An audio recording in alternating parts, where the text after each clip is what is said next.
জনগণের হাতে রাষ্ট্রের অধিকার আর মালিকানা ফিরিয়ে দিতে প্রয়োজন একটি অবাধ, সুষ্ঠু, নিরপেক্ষ, অংশগ্রহণমূলক নির্বাচনে গণতান্ত্রিক শক্তির জয়লাভ।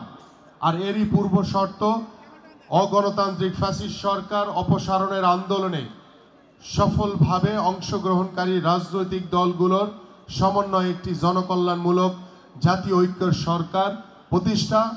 সরকারের প্রাথমিক কাজ হবে ধ্বংসপ্রাপ্ত রাষ্ট্র কাঠামো মেরামত ও পুনর্গঠন। যে সরকার এই রূপরেখার বাস্তবায়নের দায়িত্বপ্রাপ্ত হবেন।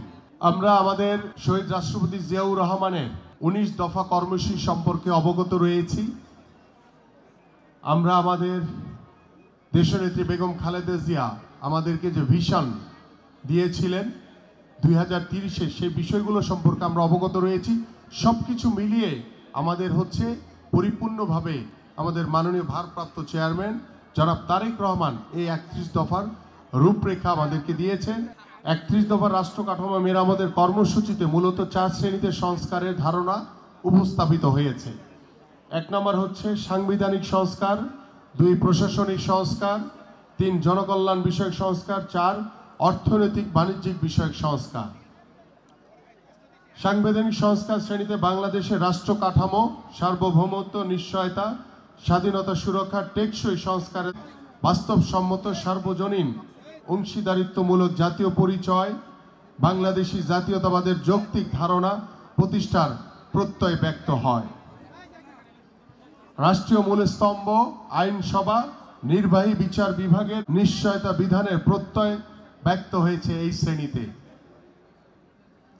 এছাড়াও সুষ্ঠু, নিরপেক্ষ, প্রভাবহীন ও অংশগ্রহণমূলক নির্বাচন ব্যবস্থার পুনঃপ্রবর্তনের মাধ্যমে জনগণের ভোটের অধিকার প্রয়োগের অবাধ স্বাধীনতা নিশ্চিতকরণের লক্ষ্যে তত্ত্বাবধায়ক সরকার ব্যবস্থায় পুনঃপ্রবর্তন এই সংস্কার কর্মসূচির অন্যতম লক্ষ্য। প্রধানমন্ত্রীর দায়িত্ব পালনের সময়সীমা সুনির্দিষ্টকরণের মাধ্যমে একক ব্যক্তি নির্ভর রাষ্ট্র পরিচালনার সুযোগকে প্রতিহত করার প্রচেষ্টা রয়েছে এই সংস্কার প্রস্তাবনায়। আমরা সকলেই জিয়া পরিবারের সদস্য, একজন কর্মী।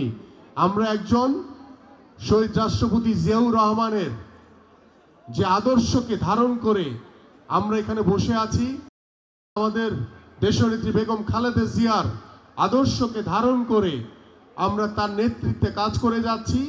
আমাদের বিএনপির ভারপ্রাপ্ত চেয়ারম্যান জনাব তারেক রহমানের আদর্শকে, নেতৃত্বকে দৃঢ়ভাবে প্রতিষ্ঠার মাধ্যমে আমরা বাংলাদেশ জাতীয়তাবাদী দলের প্রত্যেকটি নেতাকর্মী আমরা ঐক্যবদ্ধভাবে আমাদের এই রাষ্ট্র সংস্কারের জন্য, রাষ্ট্র মেরামতের জন্য এই 31 দফার রূপরেখা আমরা প্রত্যেকটি মানুষের কাছে পৌঁছে দিতে চাই এবং সেই এদেশের মানুষকে নিয়ে আমরা বাংলাদেশের সেই ধ্বংসস্তূপ প্রতিষ্ঠানগুলোকে পুনর্গঠনের মাধ্যমে আমরা রাষ্ট্রকে সংস্কার করতে চাই। সেই রাষ্ট্র সংস্কারের মাধ্যমে বাংলাদেশে আবারও স্বস্তি ফিরে আসবে, শান্তি ফিরে আসবে, একটি সুন্দর সমাজ গঠিত হবে।